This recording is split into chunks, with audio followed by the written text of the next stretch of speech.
అక్షయ్ కుమార్ నేను చెప్తున్నాను కదా, ఆయన మీద నేను సెక్షన్ 20/A నేను వేస్తాను. సెక్షన్ 20/A ఏంటంటే మనకి ఫాల్స్ ఇన్ఫర్మేషన్ ఇవ్వడం అనేది ఆయన చెప్పారు కదా ప్రెస్ రిలీజ్ నోట్ లో. ఏమని చెప్పారు? శివుడు మూవీకి ఫస్ట్ హాఫ్ అంతా ఏం చెప్పారు? ఫస్ట్ హాఫ్ అంతా శివుడి గురించి మీరు ఏం చూపించారు చెప్పండి సినిమాలో. ఫస్ట్ హాఫ్ అంతా చెప్పండి ఒకసారి. సినిమా చూసావు కదా నువ్వు కూడా.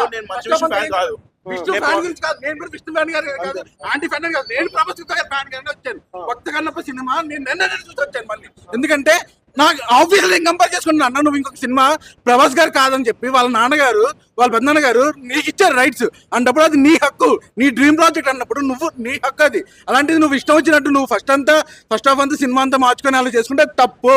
అది అసలు కాదు. It's a false information that was given in the trailer and even in the press release notes. Obviously నువ్వు సినిమా అంతా ప్రమోట్ చేసుకుని భక్త కన్నప్పని ప్రమోట్ చేసుకున్నావు, తిన్నడు మూవీ అని ప్రమోట్ చేసుకున్నావా? భక్త కన్నప్ప అన్నప్పుడు నువ్వు భక్తి చూపించు. నువ్వు ఫస్ట్ హాఫ్ అంతా నీ హీరోతో చూపించాల్సిన అవసరం ఏంటి? It's a false movie, completely false movie. But only Prabhas గారి కోసమే సినిమాకి వచ్చారు.